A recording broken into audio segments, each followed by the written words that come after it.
La formation professionnelle évolue. Quels sont vos nouveaux droits?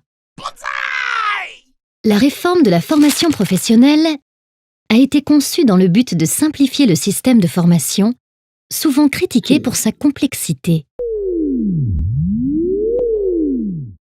Le droit individuel à la formation, DIF, qui permet aux salariés d'acquérir jusqu'à 120 heures de formation financée, a par exemple été peu utilisé en raison du manque d'informations des salariés sur son fonctionnement, ses objectifs ou encore son financement. Avec cette réforme, le DIF va être remplacé par le compte personnel de formation, CPF, à partir du 1er janvier 2015.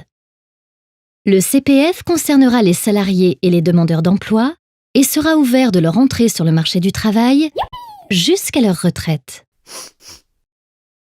Ainsi, il sera attaché à la personne durant toute sa carrière, contrairement au DIF qui est attaché au contrat de travail et dont on perd le bénéfice quand il se termine. Bye bye. Les salariés pourront acquérir jusqu'à 150 heures de formation sur leur CPF et il pourra être abondé, c'est-à-dire crédité au-delà de cette limite, par des heures offertes, par exemple par les employeurs, ou encore les organismes paritaires collecteurs agréés, OPCA, chargés de financer la formation des salariés.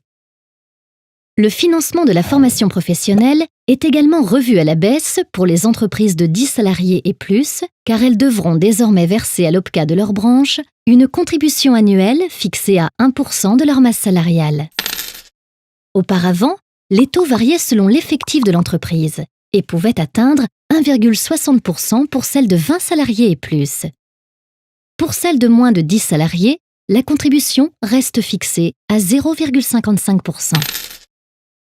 Par ailleurs, tous les 2 ans, les employeurs devront réaliser avec chacun de leurs salariés un entretien professionnel afin d'envisager leurs perspectives d'évolution et les formations qui pourraient y contribuer.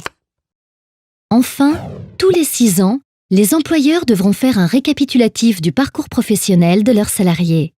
Ils devront justifier que durant cette période, ils ont réalisé avec chacun d'eux des entretiens professionnels et que chaque salarié a suivi au moins une formation et bénéficié d'une augmentation de salaire ou d'une évolution de poste. Si ce n'est pas le cas, les employeurs pourront être sanctionnés. Par exemple, les entreprises de plus de 50 salariés seront contraintes d'abonder le CPF des salariés concernés de 100 heures s'ils sont à temps complet et de 130 heures s'ils sont à temps partiel. Les salariés disposeront ainsi de plus d'heures pour réaliser les formations de leur choix.